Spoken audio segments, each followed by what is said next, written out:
Imagine a Europa no final do século XVIII. Um período de iluminismo quando razão e ciência dominavam o pensamento intelectual europeu. Muitos cristãos haviam adotado teologia racional que havia perdido completamente paixão missionária genuína. Havia a ideia prevalente que se Deus quisesse que pagãos fossem convertidos, Ele providenciaria. Não era responsabilidade da igreja cristã organizada. A grande comissão que Jesus havia dado em Mateus 28 era considerada culturalmente irrelevante, intelectualmente indefensável, teologicamente opcional. Então nasceu William Carey, em 1761, em Poulsbury, uma aldeia pequena, em Northamptonshire, Inglaterra. Um homem que rejeitaria completamente o pensamento convencional de sua época e lançaria movimento missionário que transformaria o cristianismo evangélico para sempre. Carey não apenas pregaria evangelho, reinventaria completamente o conceito de missão cristã moderna. Transformaria como o mundo cristão entendia responsabilidade para com povos não alcançados. Estabeleceria padrões e estratégias que orientariam o movimento missionário por séculos subsequentes. Hoje conheceremos William Carey, sapateiro que se tornou pai das missões modernas. Um homem que plantou sementes para movimento global que continua até hoje. Um homem cujas ideias sobre como compartilhar evangelho com outras culturas revolucionaram a estratégia missionária cristã. A vida de William Carey confronta a todos nós com pergunta desafiadora. O que você está disposto a sacrificar pela grande comissão? Qual é seu compromisso genuíno com povos que nunca ouviram o nome de Jesus? Vamos explorar essa vida extraordinária.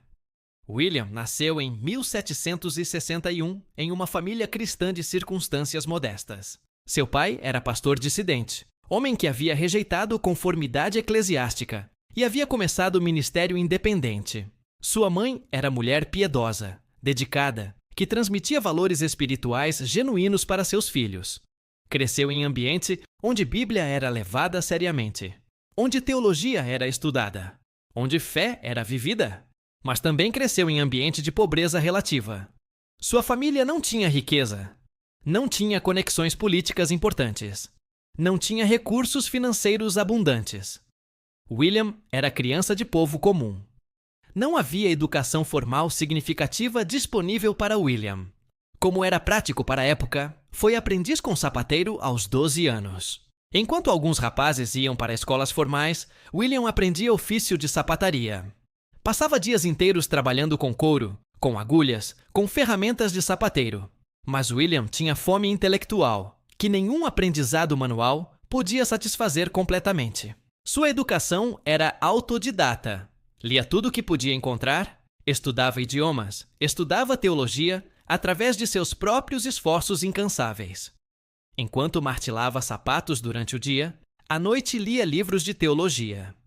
Enquanto trabalhava com clientes, aprendia novas línguas estudando enquanto podia. Durante sua adolescência, William estudou latim por conta própria. Aprendeu grego através de determinação pessoal. Estudou hebraico através de livros que conseguia emprestar. Sua motivação era entender Bíblia em seus idiomas originais. Queria entender Palavra de Deus de forma mais profunda que simplesmente através de traduções. Aos 18 anos, William foi profundamente impactado por pregação que havia ouvido sobre necessidade espiritual desesperada do mundo não cristão. O pregador havia falado sobre milhões de pessoas na Ásia, na África, nas Américas que nunca havia ouvido o nome de Jesus Cristo. Milhões que viveriam e morreriam sem conhecer salvação oferecida por Cristo. Milhões que enfrentariam eternidade sem esperança, porque ninguém havia compartilhado o evangelho com eles. Aquelas palavras penetraram profundo na alma de William.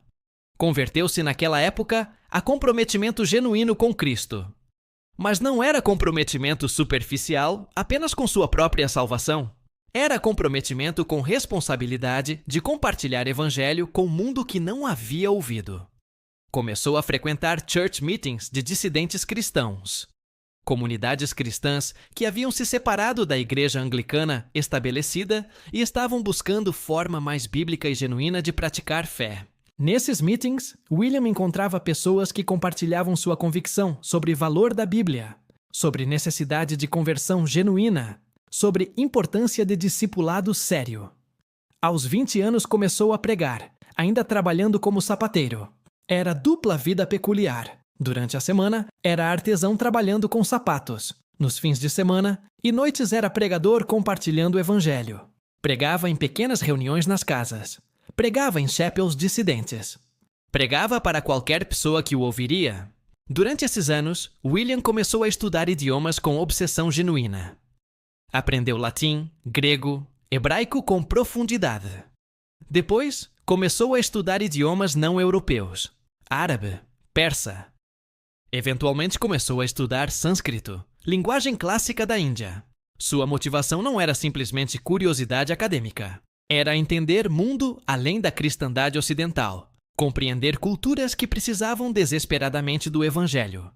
Criou mapa do mundo com anotações cuidadosas sobre regiões não evangelizadas. Marcava em seu mapa quais áreas tinham evangelho e quais ainda estavam em escuridão espiritual. Pendurou esse mapa em sua cabana de sapateiro como lembrete constante da tarefa incompletada. Cada vez que entrava à sua oficina, via mapa que o confrontava com realidade de bilhões sem acesso ao evangelho. Esse mapa se tornou para William símbolo vivo da grande comissão. Virava-se para aquele mapa e orava. Orava pelos povos que nunca havia conhecido. Orava pelas nações que nunca havia visitado. Orava que Deus levantaria obreiros para a colheita. Orava que sua própria vida seria dedicada àquela colheita. Em 1792, aos 31 anos, William Carey publicou um livro pequeno que seria revolucionário em seu impacto não apenas em seu tempo, mas através dos séculos subsequentes. O livro se chamava Uma Investigação sobre as Obrigações dos Cristãos em relação ao uso de meios para a conversão dos pagãos. Era título longo e acadêmico, mas seu conteúdo era explosivo. Era refutação completa e sistemática da teologia de seu tempo, que argumentava que missionismo era desnecessário, que grande comissão não era obrigatória, que cristãos poderiam simplesmente esperar que Deus convertesse pagãos sem envolvimento humano. Carey argumentava metodicamente, com base em escritura, que grande comissão de Jesus era mandamento obrigatório, que era comando perpétuo, válido para a igreja em cada era, que cristãos tinham responsabilidade clara de levar evangelho a todas as nações. Era a afirmação simples, mas revolucionária. Confrontava a complacência teológica de sua época. Desafiava o status quo da igreja estabelecida. Naquela mesmo ano de 1792, Carey foi escolhido como pastor de igreja batista em Leicester, uma cidade maior com congregação mais estabelecida. Permaneceu pastor dessa congregação, mas sua visão missionária continuava crescendo como fogo não controlado. Começou a falar sobre missões em sua pregação regularmente. Começou a organizar reuniões para discutir necessidade urgente de missão internacional. No início, havia muita resistência. Líderes denominacionais batistas diziam que era loucura, que era completamente impossível, que não havia recursos financeiros, que Deus não chamava cristãos comuns para a missão internacional, que era responsabilidade de igreja estabelecida, não de igreja batista dissidente. Mas Carey era persistente beyond measure. Continuava pregando. Continuava escrevendo. Continuava convencendo pessoas de urgência missionária. Seu pastor anterior havia dito uma vez: "Young man, sit down. When God pleases to convert heathen, He'll do it without your help or mine." Jovem rapaz, sente-se. Quando Deus quiser converter pagãos, Ele o fará sem sua ajuda, ou a minha. Mas Carey não se sentou. Levantou-se e marchou para a frente. Em 1793, após anos de persistência e oração, conseguiu organizar a primeira sociedade missionária batista britânica, Particular Baptist Society for the Propagation of the Gospel Amongst the Heathen. Era organização pequena com recursos limitados, mas tinha propósito claro e singular: enviar missionários cristãos para terras chamadas pagãs, para povos não evangelizados. E William Carey se ofereceu como primeiro missionário dessa sociedade. Sua congregação em Leicester votou para enviá-lo. Mas como iria financiar? Não havia recursos significativos. A sociedade recém-formada era pobre. Não havia doações grandes. Não havia patrocínio de igreja estabelecida. Então William Carey e sua família Ele tinha a esposa Dorothy e vários filhos. Simplesmente prepararam-se para viajar. Vendera sua cabana de sapateiro. Empacotou o que tinha. E em 1794, embarcou em navio para a Índia, terra que nunca havia visto, confiando completamente que Deus providenciaria no caminho. A viagem para a Índia levou meses de navegação, através do Oceano Atlântico e depois do Oceano Índico. Era perigosa beyond anything William havia experimentado. Havia doenças marinhas que matavam marinheiros e passageiros. Havia tempestades que ameaçavam afundar o navio. Havia monotonia de semanas no mar. Sua família enfrentou dificuldades tremendas. Mas em 1794, Carrie e sua família finalmente chegaram na Índia. Imediatamente, confrontou a realidade da Índia, que era muito diferente do que havia imaginado. Era terra vasta com população de centenas de milhões de pessoas. Era terra com cultura profundamente diferente da Europa. Era terra com múltiplas linguagens, não apenas uma língua que podia aprender. Era terra com crenças religiosas complexas e profundas, que havia sido desenvolvidas ao longo de milênia. Hindus tinham teologia sofisticada, tinham filosofia profunda, tinham sistemas religiosos com história de milhares de anos. Não era como Carrie havia imaginado romanticamente, mas, ao invés de desanimar diante do desafio, foi energizado por isso. Aqui era desafio que exigia toda a sua dedicação, toda a sua criatividade, todo o seu compromisso. Carrie começou a aprender Bengali, a linguagem principal da região onde estava em Calcutá. Aprendia a partir das pessoas, através de conversação diária, através de imersão cultural completa. Não estudava de livros apenas. Vivia a linguagem. Dormia entre pessoas que falavam bengali. Comia comida indiana. Adotava padrões de vida indianos. Sua determinação de entender povo era completa. Trabalhava como negociante de índigo, planta que produz corante azul, para ganhar dinheiro para sustento, enquanto pregava evangelho quando podia. Seus primeiros anos na Índia foram tremendamente difíceis. Havia muito pouca resposta ao evangelho. Convertidos genuínos eram raros extremamente. Uma pessoa aqui, 2 pessoas ali. Mas nada que parecia como movimento significativo. Estava trabalhando em isolamento praticamente completo. Separado da comunidade inglesa de Calcutá, que o considerava excêntrico, fanático, inapropriado. Sua esposa Dorothy estava profundamente deprimida pelo clima tropical, pela cultura tão diferente, pela separação da casa na Inglaterra, pela perda de conforto que havia conhecido. Um de seus filhos morreu de disenteria, doença intestinal causada por water contaminada. Havia períodos de desânimo tão profundo que parecia quase impossível continuar. Mas Carrie persistia. Continuava aprendendo Bengali com determinação. Continuava pregando para qualquer pessoa que o ouviria. Continuava orando por conversões. E começou a trabalhar em projeto que seria central a seu legado. Começou a traduzir partes da Bíblia para Bengali. Entendia intuitivamente que para evangelho ser efetivo culturalmente, povo precisava de palavra de Deus em sua própria linguagem. Não podiam simplesmente ouvir evangelho através de intérprete ou tradução superficial. Precisavam de acesso direto à escritura em linguagem que era nativa para eles. Então, começou o trabalho árduo de tradução, palavra por palavra, verso por verso. Começou a treinar convertidos indianos genuínos para serem pregadores e tradutores. Entendia que seu próprio trabalho não seria sustentável a longo prazo.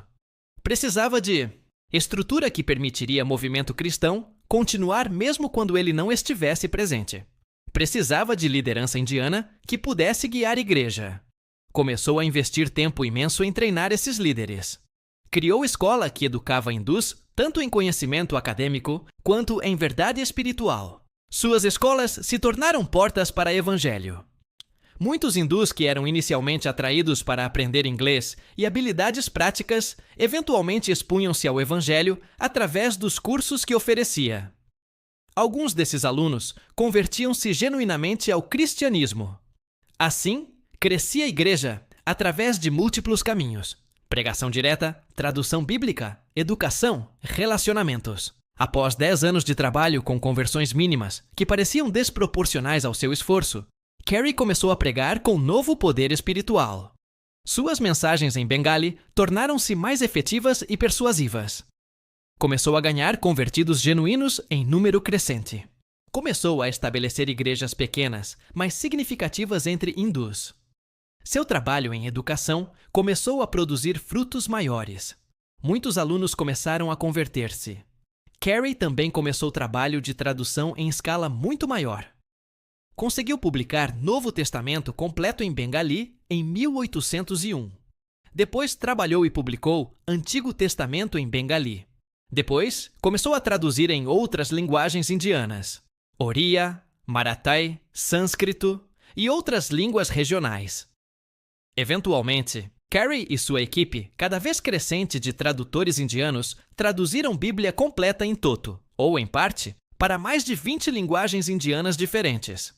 Nunca havia havido projeto de tradução em escala similar na história do cristianismo. Carey havia transformado o trabalho de tradução bíblica em empreendimento massivo que empregava dezenas de pessoas. Seus tradutores indianos se tornaram experts em seus próprios idiomas. Seus revisores verificavam cada tradução para precisão. Era operação sofisticada que estabelecia padrão para trabalho de tradução bíblica para séculos subsequentes. William também começou a fazer pesquisa acadêmica sistemática sobre Índia. Estudava cultura, religião, história, linguagem indianas com seriedade acadêmica comparável a qualquer scholarship europeu de sua época. Publicava seus achados em jornais acadêmicos. Tornava-se um dos ocidentais mais conhecedores sobre Índia de seu tempo. Correspondia-se com estudiosos europeus sobre seus achados.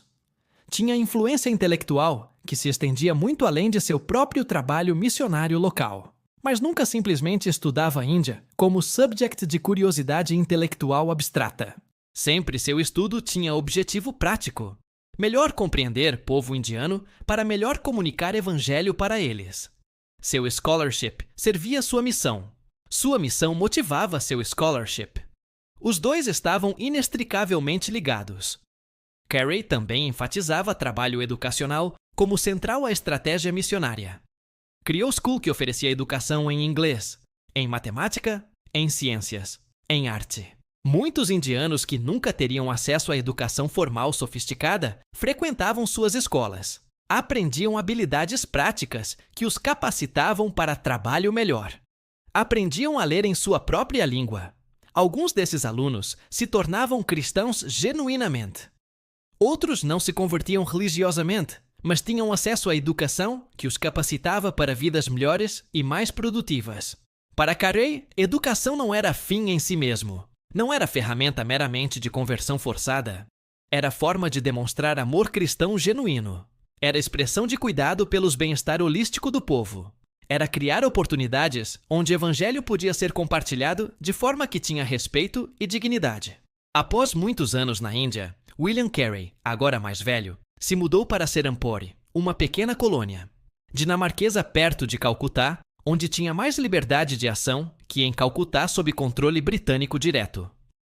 Em Serampore, estabeleceu base que se tornaria centro vital de missão cristã em todo o subcontinente indiano. Serampore tornar-se-ia conhecida como Sião do Leste, referência ao Monte Sião como lugar de revelação divina e graça de Deus. Missionários de várias denominações cristãs convergiram em Serampore, atraídos por visão de Carey e pelo trabalho que estava acontecendo. Tornou-se comunidade internacional de missionários, trabalhando juntos, transcending denominational barriers, que separavam cristãos na Europa. Em 1818, Carey ajudou a estabelecer Faculdade Serampore, primeira faculdade cristã da Índia, e uma das primeiras instituições de ensino superior indiano em geral. Oferecia educação em teologia, em idiomas, em outras disciplinas acadêmicas. Treinou gerações de líderes cristãos indianos que se tornariam backbone da igreja cristã indiana. Alguns desses líderes se tornavam pastores nas igrejas pequenas que cresciam. Alguns se tornavam educadores que ensinavam nas escolas que Carey havia estabelecido. Alguns se tornavam teólogos que começavam a contextualizar cristianismo para a realidade cultural indiana.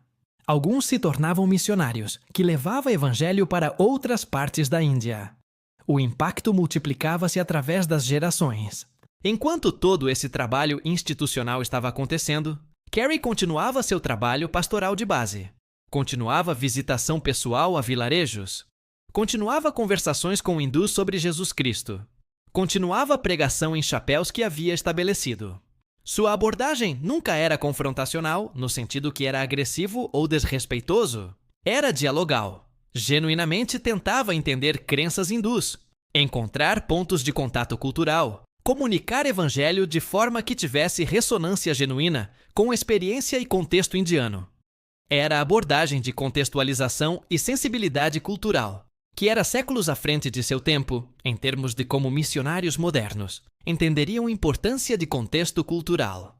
Muitos missionários de sua época frequentemente eram desrespeitosos, frequentemente considerava a cultura indiana como simplesmente demoníaca e sem valor. Mas Carey via valor e beleza em cultura indiana, enquanto ainda mantinha a convicção de que evangelho era a mensagem universal. Uma questão importante que Carey confrontou diretamente e sobre qual teve impacto social significativo foi a questão de sati, a prática terrível de viúvas indianas serem cremadas vivas com corpos de seus maridos mortos. Era a prática que tinha origem em algumas interpretações do hinduísmo tradicional e era considerada sagrada por praticantes. Quando Carey chegou na Índia, sati ainda era praticado em escala larga, causando morte de milhares de mulheres inocentes anualmente. Carey trabalhou não apenas para converter hindus ao cristianismo, mas para reformar práticas sociais que via como profundamente violentas e injustas. Trabalhou com autoridades britânicas para documentar horrores da prática. Trabalhou para educar sobre o valor das vidas das mulheres. Trabalhou para banir prática. Em 1829, sati foi oficialmente proibido nas terras britânicas da Índia. Carey havia contribuído significativamente nessa reforma social, demonstrando que missão genuína englobava não apenas evangelismo espiritual, mas também justiça social. Também durante seus anos na Índia, Carey traduziu sânscrito literário indiano clássico e começou o trabalho de preservar e estudar literatura antiga de Índia. Entendia que cultura indiana tinha valor intrínseco e que ocidentais tinham muito a aprender de riqueza intelectual, espiritual e estética de Índia. Essa era a perspectiva notavelmente inclusiva e respeitosa para missionário do século XIX, quando a maioria de missionários europeus frequentemente desprezava culturas não ocidentais. Carey viajou também dentro de Índia, visitando regiões diferentes, encontrando líderes religiosos hindus, tendo conversações profundas sobre teologia e espiritualidade. Esses encontros não eram tentativa de ridicularizar o hinduísmo. Eram encontros genuínos de pessoas tentando entender diferentes visões de mundo. Alguns desses encontros resultavam em conversões, muitos não, mas todos resultavam em relacionamentos que demonstravam respeito humano genuíno. Durante suas últimas décadas de vida, Carey enfrentou crítica de alguns na comunidade missionária, que diziam que estava muito envolvido em trabalho acadêmico e trabalho social, e não o suficiente em evangelismo direto e proclamação gospel pura. Argumentava-se que tradução, scholarship e educação eram distrações de verdadeira obra missionária. Mas Carey tinha entendimento diferente e mais integrado de evangelismo. Entendia que evangelismo não era apenas proclamação verbal. Era demonstração prática de amor cristão. Era trabalho que transformava a sociedade. Era educação que capacitava pessoas. Era justiça que protegia vulneráveis. Seu conceito de missão era holístico e integrado. Englobava proclamação espiritual e cuidado físico, de justiça social, de desenvolvimento educacional, de preservação cultural. Essa visão holística de missão que Carey estabeleceu seria herdada por gerações subsequentes de missionários que compreenderiam que evangelismo genuíno nunca é meramente espiritual abstrato, mas sempre tem implicações sociais, educacionais e culturais. William Carey morreu em 1834, aos 73 anos em Calcutá, a terra que havia dedicado os últimos 40 anos de sua vida. Quando morreu, havia centenas de igrejas cristãs na Índia que haviam sido plantadas sob sua influência direta ou influência dos missionários que ele havia pessoalmente treinado e inspirado. Havia dezenas de milhares de cristãos genuínos indianos que haviam sido convertidos através de seu ministério, ou ministério de pessoas que ele havia discipulado.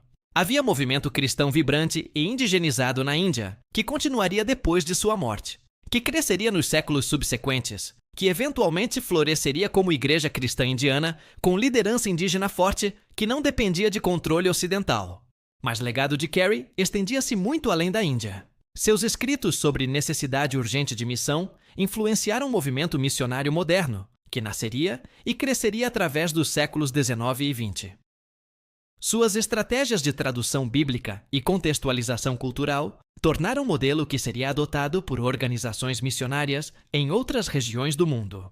Suas ideias sobre educação como aspecto integral de missão genuína foram adotadas por gerações subsequentes de missionários que compreenderam que você não poderia simplesmente pregar evangelho em vácuo educacional.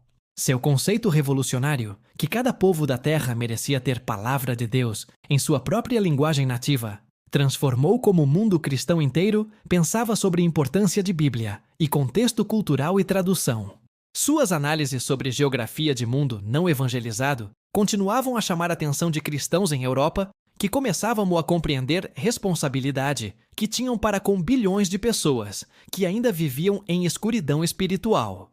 Missionários subsequentes que iam para Congo, para China, para Tailândia, para Japão, para Américas, todos levavam com eles conceitos que Carey havia começado a desenvolver na Índia.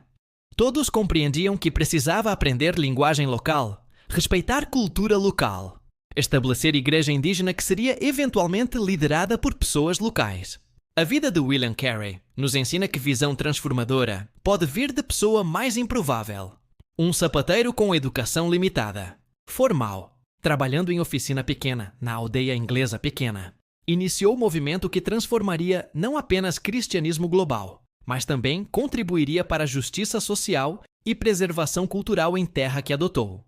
Nos ensina que você pode desafiar sabedoria convencional se você tiver convicção genuína baseada firmemente em Escritura.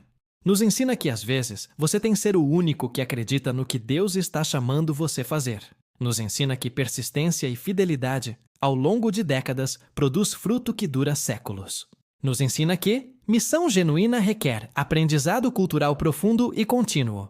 Requer respeito verdadeiro por cultura local e povo local. Requer disposição profunda de ser transformado você mesmo, enquanto você está transformando outros. Nos ensina que evangelismo deve integrar proclamação clara com educação genuína, com reforma social genuína, com cuidado holístico pelo bem-estar completo do povo. Nos ensina que você não deve simplesmente converter povo para a sua religião, mas deve demonstrar amor cristão por povo, através de educação, através de respeito, através de trabalho, que os capacita para vidas melhores.